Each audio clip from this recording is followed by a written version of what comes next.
Hi, this is Ph.D. Assistant Professor at Liège University. I would like to present to you a new topic, a new presentation entitled Working with Your Ph.D. Supervisor. Well, the presentation of today is related to previous presentations that are on my YouTube channels. I would like to invite you to look at previous videos that were done related to academic writing and how to manage your PhD or how to manage your research. And in general, I would like to introduce to you this sensitive topic today because doing a PhD is a big choice in your life. You will stay at least 3 years or 4 years working on a topic in a close relation with a supervisor. So you want to be sure that this experience will be enriching and that you will be accompanied with a supervisor that can support you.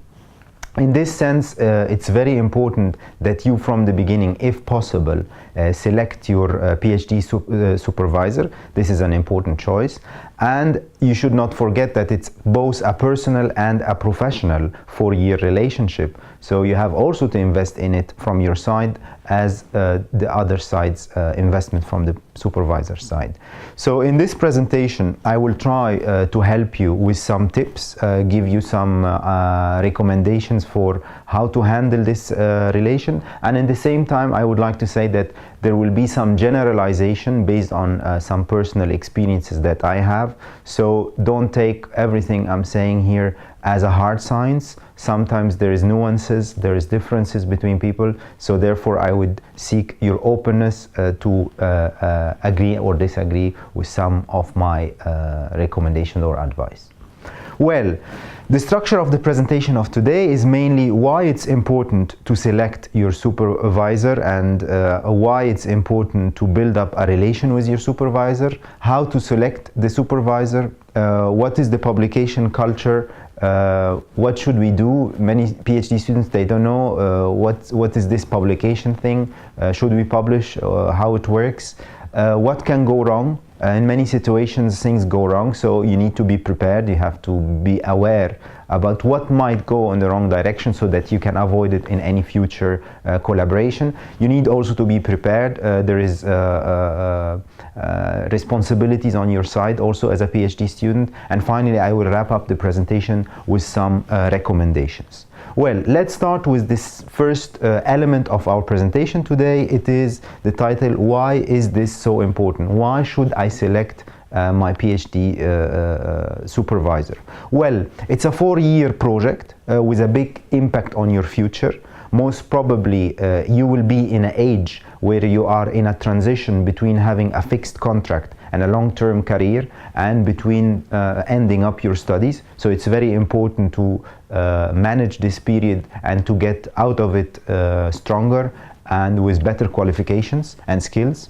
So the support of your supervisor here is essential and it can help you to succeed your PhD. So it's important to get support from academic staff, which can make a big difference in how students feel about their study. So it's very important to make sure that you will get a supervisor that can provide this support. Also, your supervisor can stop your work and can stop your funding, and even sometimes it can go beyond and have an influence on your career by refusing providing recommendation letters, or even if a company or some expert would like to ask about your performance, they can give some negative feedback. So it's important to be balanced in this relation, and from the beginning make sure that you will not have this issue. Also, you have to find a balance between your relationship, because part of a PhD, at the end of the day, there will be a personal component and a professional, and definitely you need to make sure that the relation is highly professional, but also on a personal level it needs some investment, because at the end it's a human relation, and in most cases when there is a successful relation it ends up to be a friendship relation after the PhD. So make sure that you select your supervisor from the beginning. Be careful about that component and think about it well, and take your own time to evaluate and assess your supervisor. Well, how can I select a supervisor? It's not so easy. This is the second topic I would like to talk about, or second point? Well, more than 70% of PhD students in the European Union and North America do not get the chance to select their own supervisors. Most of the time, these are projects or open calls where the applicant or the PhD student is not allowed to select his or her supervisor. So simply it's a project and people apply for it, and this is an estimation in the engineering domain. So from the beginning, in 70% of the 70% of the cases of PhD students, it's even difficult to select a PhD supervisor. So it's not a luxurious opportunity. It's not so easy to be able always to select your supervisor. But in some cases, when you have your own funding or you have more freedom to create your own proposal, then you have a choice. But to be realistic, I needed to share this information with you so that you know from the beginning that it's not always the chance to select your supervisor. Another important information here is that only 40 to 60% of PhD students enrolled in European university continue their PhDs, especially in the field of engineering. This is based on Eurostat statistics, which means that there is a big chance of people who do not continue their PhD. Why they don't continue? There's many reasons, but definitely one of the reasons on the list of many reasons is the relation with the supervisor. So it's important to keep this in mind and make sure that going for a PhD is a challenge, and you need to be prepared for this challenge. Also in Europe, you typically choose a project before starting your PhD. This is very different in the US, where you typically apply to departments for your PhD first, and then you define your PhD topic. So you need to be aware that in the US already you are not defining your project or PhD project early on. You do it later after you get admitted, while in Europe from day one you cannot get into doctoral school, acceptance from doctoral school before having a solid proposal and a project that you work on from day one. So this is very important because this makes a difference on the first year of PhD, which is a transition year. In the US it's more seen as a transition year where you start to build up your research skills, you prepare your literature review, you deepen your research investigation on your research topic, while in Europe, most of the cases, you should start from year one already ready working on your research topic. So this is a little background just to give you an idea on the PhD landscape overall in the engineering and architectural engineering domain. Well, how to select your PhD supervisor? Preferably a supervisor with expertise who had several PhD students before. This is already an indicator that this PhD supervisor, he or she, are able to run this process and they have an experience to support their students. Also find any of his or her previous students and ask about them. So this works to do if you know by chance that there are some graduates, PhD students who finish their PhD with this specific supervisor. Why not get in contact with them? And today we are highly connected. You can find them on LinkedIn or other social media platforms and try to contact them. Just ask them, okay, I would like to do my PhD or my master's with this supervisor. What do you think? What was your experience with? And this is very helpful before making your choices. If your potential supervisor is young or new, you can ask someone that might know this person in his or her home university. You can check his background, just a phone call if you know somebody there, and keep in mind that anybody has a reputation, especially in academic world. So once you get in contact with somebody who is on ground in the same institution where the supervisor works, it's enough to get some impressions, idea, how is this person and how is his relation with his students. So check for the qualification, check for the attitude, check for the reputation, and based on that you can make a conscious choice. Well, also make sure that your supervisor is an expert in your PhD research area, and this is a very important recommendation, because in many situations, believe me or not, it's not always that the supervisor will say no if you are investigating a research topic that is not in his or her research area.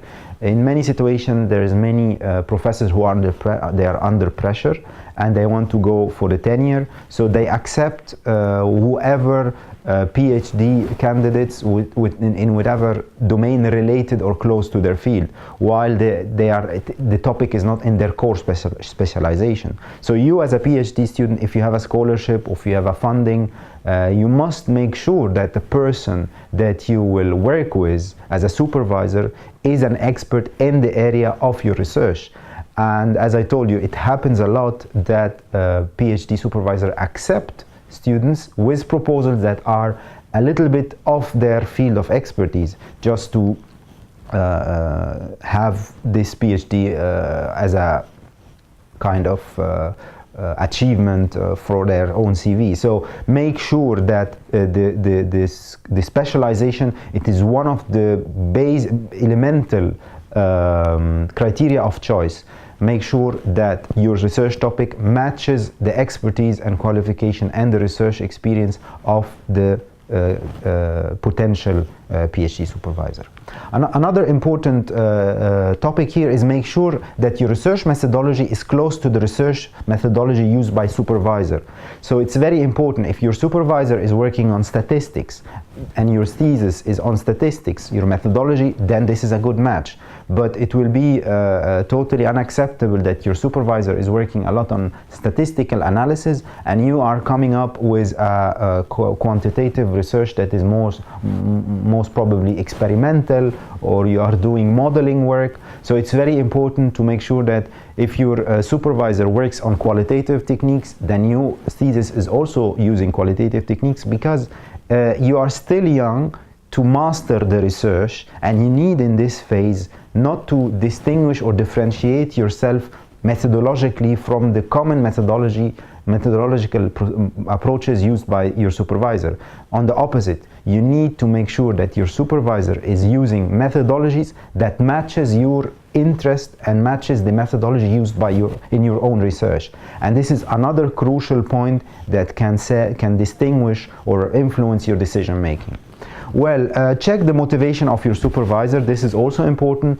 Don't expect that every supervisor will be motivated to accept you or to supervise you. Take the time, allow them to express themselves, and ask yourself if they are really interested in your topic and if this is their main focus of research, or they are just accepting you because you will be one of the numbers that will count for tenureship. So it's very important to be here critical and check that, and make sure that also your supervisor on the other side is interested in your research topic.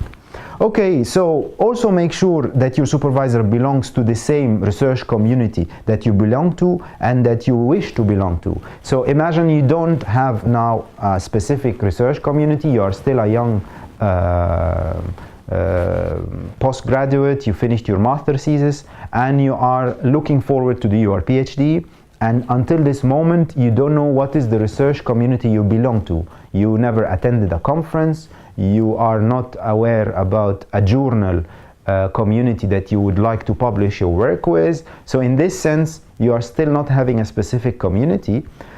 In this case, you must make sure that once you accept working with a certain supervisor, you will belong to the same community where he or she belongs to. Most probably you will publish in the same conferences, you will publish in the same journals. So make sure that if you have already this community and you know that you belong to a certain community, you can use it as an indicator to compare if your supervisor belongs to the same community you would like to belong to. If you don't have a community and you're still young, you don't know how this works, at least you need to be open and understand that you most probably join the community of your supervisors. So it's important to think like that, because otherwise it will be disappointing that you discover that you find out that your supervisor is attending a conference a lot on building physics, while you are more interested into building performance simulation, ending up that you must attend all building physics conferences and work in this community and adapt the logic of this community. So it's very important to think about that. Well, what are the roles of a PhD supervisor? There is many roles of them. Among them is to provide a healthy and comfortable working environment, foster trust, celebrate success, or maintain motivation, and this is very important as a role of a supervisor. Technical guidance on the research methodology, on how to collect the data, how to process the data, how to analyze your work, how to validate the work. So these are all technical advices or support that they can provide. They also need to explain their own publication policy and expectations from the beginning. Many PhD supervisors, they don't do that, and this is frustrating for many PhD students. I think from day one, when a supervisor starts his work with his PhD student, the supervisors need to communicate what are their expectations regarding publications explicitly and clearly, and even it would be nice if they do it in a written format to make sure that there is evidence and proof to come back in case there is any kind of issue. Also, the supervisor must introduce you to engage with the PhD research community and research stakeholders. So it is the role of the PhD supervisor to tell you, go attend this conference or attend this symposium or join this group or even work with these stakeholders in the industry, for example. So these are all roles, important roles of the supervisor. And also the role of one of the roles of supervisor is to highlight the need of training. Don't be angry or frustrated if your supervisor figures out that your English is poor, so he or she sends you to take a professional English course or academic English course, or they ask you to take a statistic course. Actually, this is their role. They need to make sure what is the skill set that you have and what is missing and what is important to make you achieve your research, and based on that they will give you advices and send you to take special or intensive training to make sure that you have the skills that will allow you to perform well and do your research. So this is an important role, and don't take it as a negative thing if your supervisor tell you you need to learn, take some English courses, or you need to go for a statistics or any other technical training. So this is important, and this is part of the role of a supervisor. Also, the role of supervisor is to coach and assure your work quality and follow your planning. Actually, you are autonomous. You need to set up your own planning, but in the same time, who is your boss in this case? Who is the person who will follow up and make sure that you are respecting your planning and your schedules? It is your supervisor. So this is one of their roles, to assure quality. They are the ones that should say, no, this manuscript is not good enough, you need to work it more, give me another version, improve the content, and so on and so on. Or they tell you, now it is ready to get submitted. This is their role, so don't expect anything else than that. In the same time, the role of supervisor also is to follow the planning and make sure if you are crossing the deadlines, respecting the deadlines or not, the milestones, are your deliverables respecting the deadlines or not. So these are all roles of a PhD supervisor. Well, now it is important now to switch to the third topic, the publication culture. I need to talk about it because many PhD students, they come from families for the first time they did do a PhD, so they don't understand what is a PhD, and they never had somebody in their family who did a PhD. And what I realized personally, that many students who come from they are the first family PhD or they are the first PhD in their family on a large scale, they are not aware about the publication culture. So therefore I wanted to share this topic with you in this presentation. Well, doing a PhD, why it's important to publish? Well, it is part of your work. Every university is unique, and all universities have something different to offer their PhD students, but they all have one thing in common. they want to publish the high quality work. So the work you are doing in your PhD should be published. And in this sense, publishing is used to select those students who stand out and separate them from the rest, so that later on they can go into academia, or they can go into practice, or they go into the industry. So it is an important indicator. Now you accept that or you don't accept it. This is the rule of the game. So you don't need to go into a confrontation from day one. This is the rule of the game. If you want to make a PhD, you know that you need to publish. So this is the rule of the game. You accept it, you play the game, or from the beginning you don't play the game. So there is no need to take this as exclude this from your scope. On the opposite, this is one of the basic rule of the game. Publishing is the qualifier for defending your PhD. This is also very important. I can tell you that when we come to the final stage of defending a PhD and we form a viva or a private defense, most students who get their manuscripts accepted with minor modifications are those students who published, and they used their publication to feed their chapters. And you know all that there is something called publication-based PhDs. Those are PhDs that are simply grouping the publication, the journal publication that a PhD candidate wrote, and he has to write an introduction and a conclusion and wrap it up into a manuscript that makes sense with a logical story.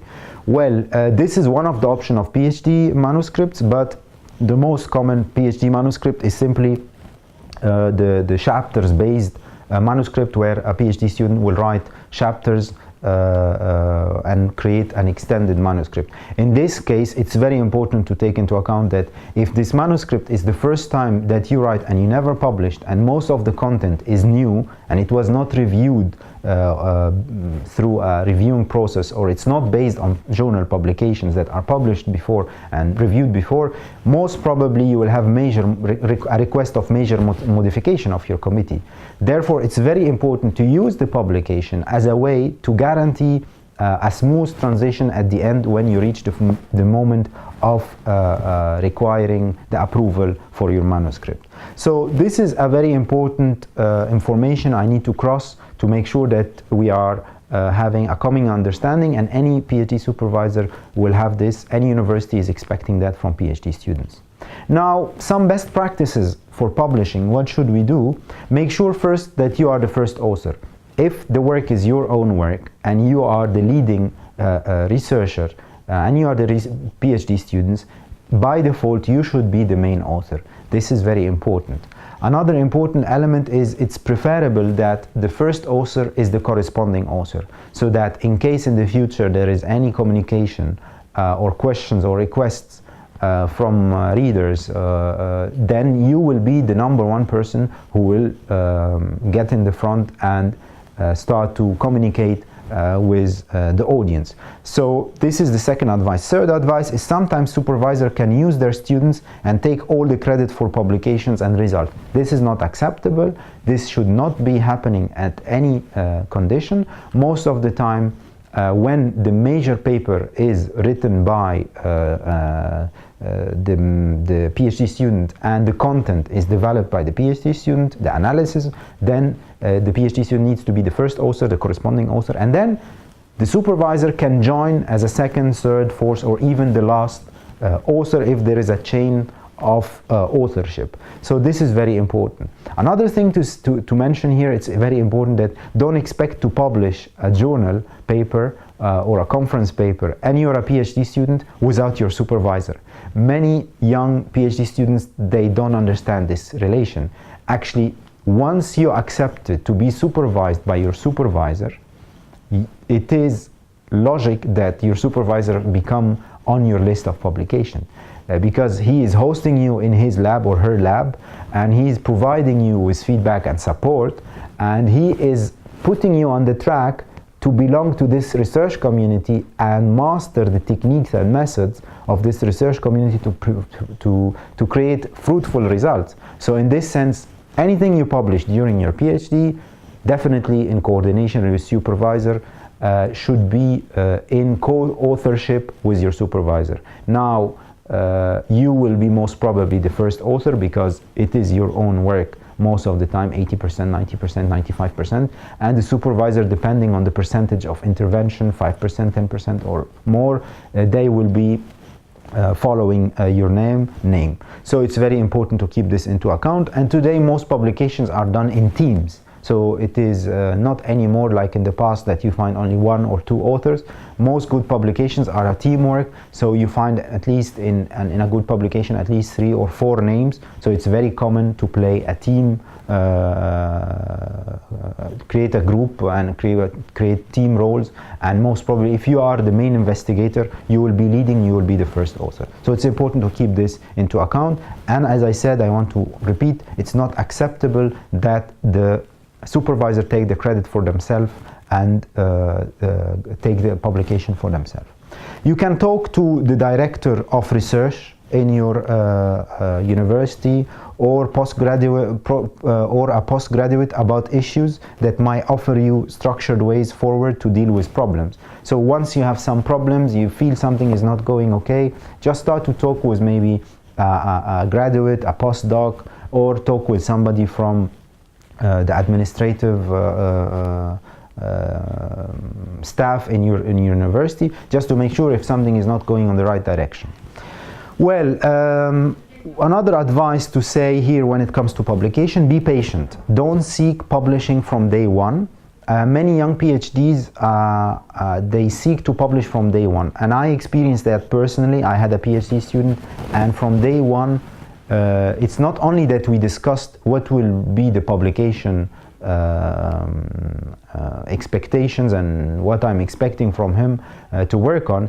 It was even from day one that he wanted to publish. And I think this is very dangerous because the first year of your PhD, it is a crucial transitional year. You are still making the transition between being a professional and being a scientist.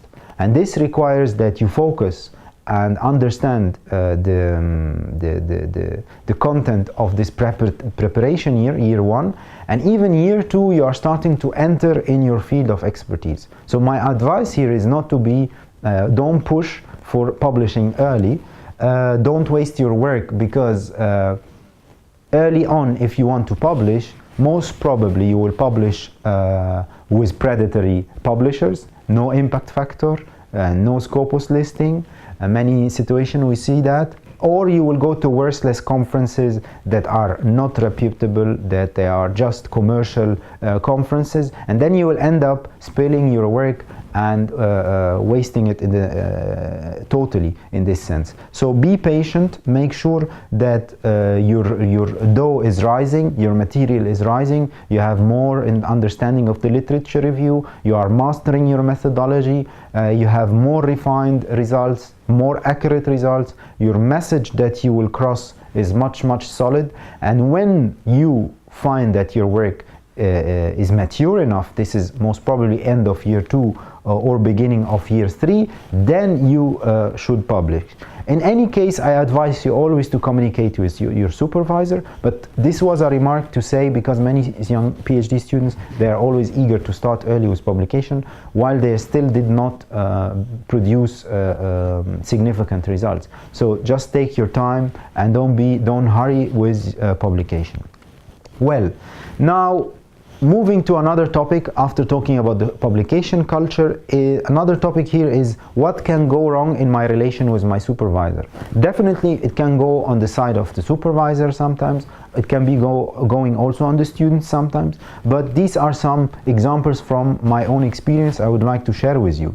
So many PhD students, they struggle with autonomy and the ability to plan or stick to plans. So it's very important to keep into account that even though that a PhD is a pure research work, in the same time there is a very big component of management. You need to manage yourself, you need to manage your work, you need to manage the expectations of your supervisor, and in this sense there are some tools and methods that you need to master and you need to use to make sure that your work is progressing.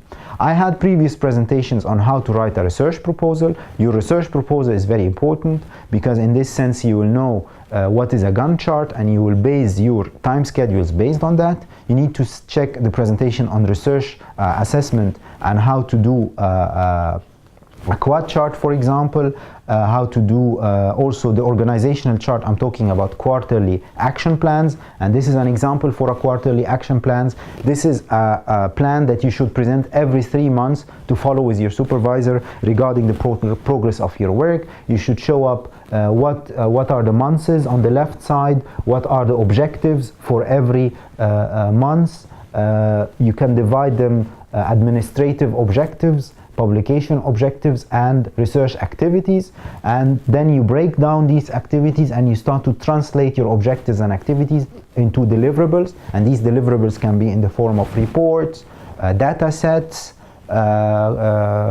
publications, documentation, models, whatever, certificates, and then these deliverables need to have a feedback from your supervisor. Is it done, complete, accepted, approved, not approved? And finally you say what was done and what was in progress. So this quarterly action plan is mainly used when you do a PhD, so that at least you have 4 meetings per year with your supervisor to check and follow up the overall progress of your PhD. Definitely you can have weekly meetings. Those are more for micromanagement, for small details, but at least you need 4 major meetings annually with your supervisor to make sure that your work is progressing. Now, if you are unable to meet your supervisor, it will be you who has to develop and create these quarterly action plans and respect them and stick to them.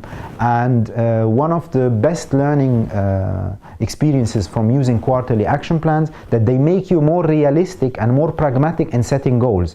Many PhD students, they are unable to estimate the load of the work, so they think they can do many things in a short time. When they put it on paper and they follow their own progress every 3 months, they discover that they are too ambitious, and sometimes they are setting a lot of goals in a short period of time. So this quarterly action plan makes you more responsible, make you more realistic, and it's a way to be used to share and communicate with your supervisor on the progress of your work. So I advise you to work on that and look at these planning techniques and planning methodology. Well, what are the common problems on the student side that we find with many PhD students? Many PhD students struggle with autonomy and ability to stick to plans. That's what I said before. And in a 4 or 3 years PhD, many deadlines for key milestones seem to be flexible. So actually it is the student himself or herself who do not respect their own deadline set by themselves.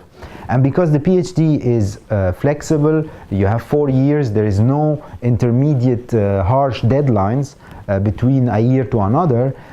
This ends up leading to delayed deliverables, and you keep shifting and until you lose the time of your study. So many PhD students struggle to estimate a realistic plan, or respect the deadline, or struggle to compromise. So this is very important to keep into account, and before you start your PhD you must be very strict on a planning diet, making sure that once you promise to deliver something, you will deliver it. If you fail to deliver it, you give yourself a certain time for extension. But if after this time still you are unable, you have to reconsider, rethink. Are you going to cancel this task? Are you going to merge it with another task, so that you are realistic and you are not just taking delays and putting them on the future plans? Well, another issues related with students from the student side, there are human tendencies to protect ourselves can get in the way. So what happens? These are human tendencies that I'm going to explain, and these are natural things. They're related to us as human beings. What are these human tendencies? Number one, feeling of inferiority. I don't know, it happens. Many students feel inferior in their relation to the country where they are doing their PhD, or in the relation to their supervisor, and this end up getting into fight mode. Many students, they come from day one in a fight mode, or they want to prove that they are better, or I don't know. There are some issues here. They embrace the conspiracy theory. Many students embrace a conspiracy theory that this supervisor is doing this, is trying to use me, is benefiting from you, and especially when we talk about publication. While I said it's a culture, it's a common thing, and it's even written in most of the contracts. Some will recall the civilization clash theory. Once there is a PhD student coming from a non-industrial country, working in an industrial country, they can easily interpret the cultural gap or the cultural difference into a conflict, a clash, and they end up trying to prove that they are better or they are not, they are on the same footage. But this is very common to happen, and we call it the inferiority problem. So make sure that you're not here to prove anything then that you are a good scientist and you are productive. Don't get into this. Another important feeling is arrogance. A lot of PhD students, some of them they do not want to publish with their supervisor. Well, this is shocking. There is nothing called not publishing with your supervisor. Technically, you are here to do your PhD with this supervisor because he or she will guide you. So once you accept it to be under the leadership of your supervisor, it's very logical that you will publish commonly, because you have regular meetings, you are building up the content, you are thinking together. Even if the PhD, if your supervisor is not fully involved in the development of your own PhD, but at least he is a part of your committee, he approved your proposal, and you are working with this supervisor. So it's a collaborative relationship. It's not an enemy relationship, and you don't need to prove anything in this sense. So this feeling of arrogance, I don't publish with my supervisor, or some people even say I am better from my supervisor. These are some issues we see, and then we fail to understand why this is happening. It shouldn't go in this direction. So this is a dangerous component. Another dangerous human tendency that we find, that many PhD students from day one, they come and start to compare their lab where they are working with other lab. And they aren't always say that the grass is always greener on the other side or on the other lab. So from day one, they come and they start to criticize and evaluate the lab they're working on, and they say, you know, this lab is so and so, but in the other lab there is better things. In the other lab there is, and they start to put themselves in a comparison, just again to prove that this place is not good or not qualified. Again, try to get out of that. That's not your role. If you accepted to do your PhD in a certain lab, you should start working in it. Yes, if you find a major problem and it's really you are unable to work, then you have to terminate your PhD and try to move to another lab. But putting yourself in this dilemma or this kind of back and forth reflection will not be productive at all. And definitely some students have a very low self-esteem. They are falling under the problems of, they feel that they can never finish their PhD, or they are not qualified enough, or they are not interested enough. And this is also a psychological issue. I am not an expert in this field, but these are common problems that happen. It's very important that at the end of the day, you try to be aware about these tendencies and you try to avoid them as much as you can, and try to just build up a healthy relationship with your supervisor. Also, one of the studies that was done in Belgium proves that PhD students were more than twice as likely to have mental health difficulties, and that is the general highly educated compared to the highly educated population. And this is very common because a PhD work is a high pressure work, it's a high quality, there's high expectations, and it is common because it's an individual most of the time work. You will be lucky if you are working in a team, but in many situations you are working alone, you are in front of your computer screen, and you have contact moments with your supervisor every 2 weeks or something. So if you are not able to push yourself and work individually, you might have issues, and this can give you a lot of stress, and a 4-year scope, maybe you are unable to feel that you deserve getting this degree. So many people fall in this mental pressure, and it is common. And it happens under influences also of other factors. Some students can get sick, or some of their family members get sick. They face death situation. Their funding gets stopped, or they have problem with funding. So it is very common to have some struggling moments in your PhD, especially that you are a human being and you are surrounded with different factors that can influence your performance, and it's not easy to go through this journey. So just be aware about it and try to check how to prepare yourself. There is another slide I will talk later on how to prepare for these situations. Now, when we talk about the supervisors, it's not only on the side of students. Definitely also there is some issues with supervisors. We should mention one of the common issues related to the performance of supervisors.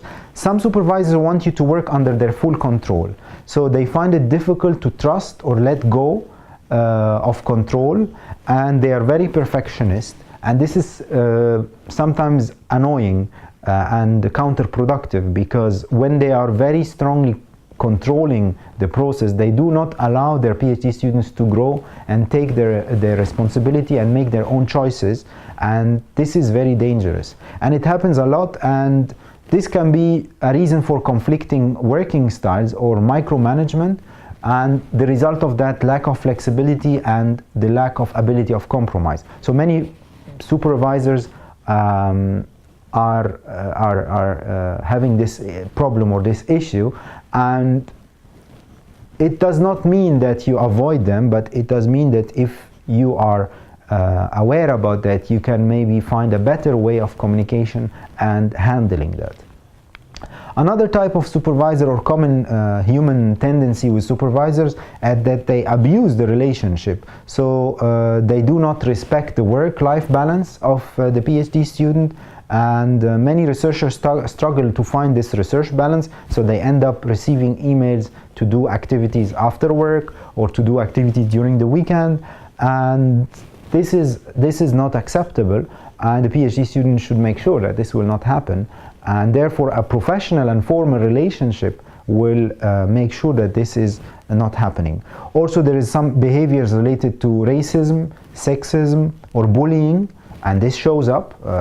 Humans are humans. You should not forget that the academic world is not different from any other community. We are, at the end of the day, human beings under pressures, having issues. So it's common, this can happen, but it's up to you to be aware about these phenomena and to be aware about that. If you are from the beginning able to avoid this supervisor, do it. If not, you have to live with the supervisor, but then you have to be very formal and you have to put borders to make sure that the relation, you will not be in a way or another abused. So it's important to look at that, and don't think that all supervisors are angels. Some are poor communicators. Some supervisors are poor communicators by their nature. They're introverts, or they are not external communicators. So they consider you more, or some consider you more as a number. They show little care, or many are just too busy.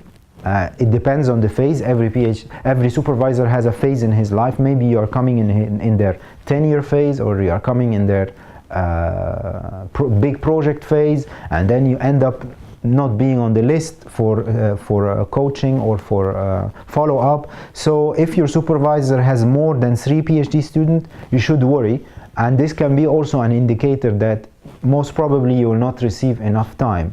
More than 3 supervisors, 3 to 5 maximum, that's already a sign that your supervisor will be very busy, and most probably you will not get regular meetings with 2 hours exchange or meetings. So these are also common tendencies that happen. Well, also the last tendency here is some will help you if you are strong and show little interest if you are struggling. And this happens a lot. Once the supervisor, he or she feels that you are a strong candidate, they give you more time, they give you more attention, they will take you serious. And once they feel that you are struggling, you have difficulty with language, or you have technical difficulty, or your logical construct of your work is not high quality, so they start to invest less and they take distance and they show less interest in you. This happens, and this is not correct. Supervisors should provide equal attention to their students, but this is life, it happens, and you need to make sure that also you must show that you are able to do your work, you are productive, and even if you have some weaknesses, you must make sure that you can overcome them and try to find a balance with this kind of behavior. And you can for sure also confront your supervisor and ask explicitly for extra time. So I prefer with these problems the direct communication. Always try to avoid the indirect communication. So by that you can try to avoid these issues. Now, after exploring these issues, what is the importance of selecting your supervisor, how to select your supervisor, what is the publication culture, which is a basic thing in academia, and what are the common issues that human tendencies we find with students or with supervisor, I would like to give you some tips to be prepared. Doing a PhD, you need to be prepared. What does it mean to be prepared? Don't allow your supervisor to ask you to do his or her laundry. Laundry here, I mean by it any work that is out the scope of your research. Administrative, teaching, reviewing, lectures preparation, and so on. If this task that your supervisor is not requesting is not written in your contract, you should not do it. Some PhD contracts, it is written explicitly in them that the PhD student is expected to teach 10% of his or her time. In this case, yes, you are obliged to do that. But if any of these activities are not explicitly mentioned in your contract, don't allow or let your supervisor ask you to do that. Keep in mind that supervisors are very busy and they are short on time and they don't have enough staff that support them. So it's very easy that they slide and they go ask you, the PhD student, to do something for them. If this is not part of your work, I advise you to not accept it, because if you accept it once, it will be a habit and later on you will end up having a pile of work to do. So you might, if you did it already, or if you accepted once, okay, you do it, but then you have to communicate that you don't want to repeat it. You can send an email if you are afraid of direct communication, you can give a message, whatever, but you must say no. And you must learn how to say no. Also, you have to set the limits from the beginning. Keep in mind that from the beginning, this is not loose relation, this is a formal relation. So from the beginning you have to be attentive, you must make sure that there is a kind of contract, there is expectations, and you explore and discuss together these issues. You can even discuss that in the beginning and say, what about extra work out of the scope of the work? You are not having any expectations to work outside the scope of your PhD. You can say you have a family or you have your own personal life. You're trying to create a balance between personal life and your work, and this is very important in this sense. It is also principally a professional relationship, so keep this in mind. It's a professional relationship, it's not a friendship at all, and it's not a family relationship. Your supervisor is not your mother or your new father, you know. So keep it professional. The supervisor, he or she guides you and help you, but they are not your boss. This is also important. It is your PhD, it is your thesis, it is you will write your work. They can tell you, they can give you advices, but at the end you are the boss of yourself regarding your work. Okay, so this is important, and keep in mind that there is also a PhD committee, and all those are part of the chain in the order of hierarchy.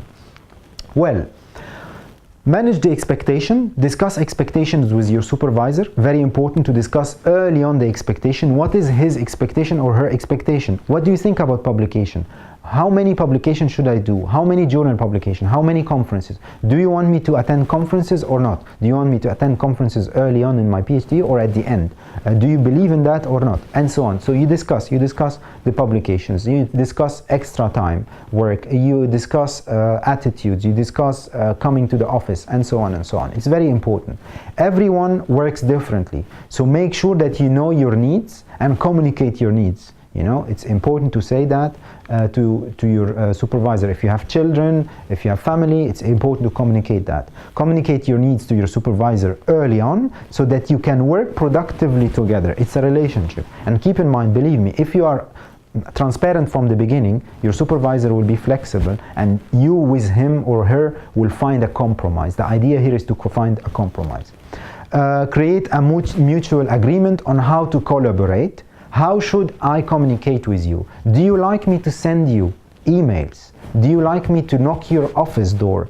Do you like me to pop up and ask you questions? Some supervisors, they want you to send you emails. Some hate that you send them emails. Some supervisors, they accept that you knock their door during a certain day of the week. Some, they don't accept it, and you must take an appointment via the agenda and beforehand send them a notification. So it depends. These are human beings' styles. Don't come up with your own way of working that you are used to and just impose it in the context of your research group. Try to understand what are their expectations, and based on that, find a mutual agreement to collaborate. It's all about collaboration and intensifying the exchange with your supervisor to become productive and finish your work. Also, some advices for planning and establishing good relationship. You must schedule your workload. I showed you the quarterly action plan can be used, for example. The Gantt chart should be also used. Plan regular meetings. Avoid hidings. Many PhD students, they are trying to hide from their supervisor. This is related to the human tendency, one of the human tendency we talked about. But if you are doing that, you need therapy. Therapy meaning that you can confront yourself and ask yourself why I'm doing that. You can ask help, but definitely this is not a good practice to keep hiding. Every time the supervisor is trying to fetch you, find an appointment, you apologize, you don't show up, you say I didn't finish my work. Hiding is very, very dangerous, because once you communicate this message that you are hiding, then your supervisor will start to get less motivated and less interested in your work. Or the other way around, they will start to become aggressive and they will increase their expectations, and this can be very dangerous. Also, set agendas for your meetings. You can early on set regular agendas. You say, okay, we meet every second Monday at 9 o'clock or whatever. You find a way to schedule your agenda. You can arrive to the work on time. This is very important. Many PhD students, they don't know that. Your job as a PhD student to work from 9 to 5. This is common. This is basic. 5 days per week. Unless your supervisor, you ask for an exception, or one day you are not on office, you work remotely, unless this is an agreement between you and your supervisor, you are expected to be daily on your office. So be professional, because once you are not seen in your work environment, it can be seen as a negative thing. Also, reply to all your emails. This is the communication. This is the official way to communicate. So you must reply your emails on time. Don't be late with your emails, and make sure that your priority emails are the communication or your emails related to your research work. And let your supervisor see that you are reading papers. You are doing a PhD.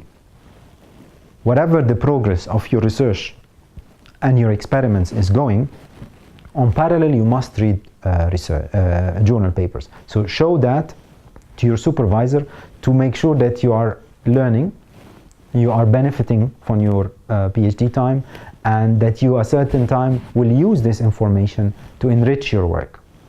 Well, in case of problems, my advice is simple. In case of problem, try to be productive. Start writing your thesis. So write and show your work to your supervisor as you go, even if you are in a conflict with your supervisor. Imagine now you are in the second year or a third year and there is a conflict. What to do? Nourishing this conflict, or starting working on your thesis? Work number one on your thesis manuscript. Aim to publish your research, because this is the only way that will make you robust and solid in front of the vive, in front of the examination committee. So work on your publications. The best thesis is a finished thesis. If you are perfectionist and you're just trying to improve and improve and improve, and you're still in chapter 2, good luck, you will not finish. So make sure that you are trying to keep the quality of your work, but you are distributing your work on the different chapters to make sure that your thesis is getting to an end. So send your drafts to your supervisor and be determinant to finish. Very important advice here. Seek support from the social services. If you have also a problem, don't hesitate to ask the social services. You can share your potential mental health issues. Why not talking to the whole social services? Any university will have social services. These are people who are experts. This is their job. They are working every day to help students. It's very good practice. If you have mental issue, you have a worry, you have a thought, anything that you are blocking you from working or progressing, or a fear, go and talk with them. They are here to help you, and they can provide you with some tips, some good practices. So all PhD students, by default, they must go through this process. Sometimes you feel you are unable to finish, you feel you are not qualified, you have whatever mix of fear or anger feelings.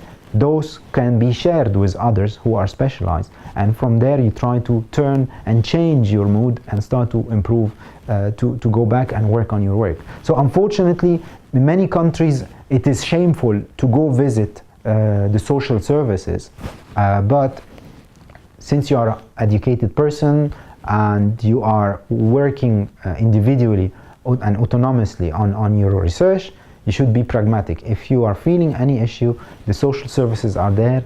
Try to knock the door, send them an email, ask them by phone, and definitely they will reply, and they are specialized. This is the best about them. So don't hesitate to do that. Also, speak out if there is a major violation or a big problem. In any university should be an ombudsman. An ombudsman is some kind of a person who is neutral. Can be somebody in the administration of the university, the head of the department, I don't know. Check if there is an ombudsman in your institution, and then if there is a major violation from your supervisor or a big issue, then definitely I advise you to go talk to the ombudsman, and you can even file a complaint.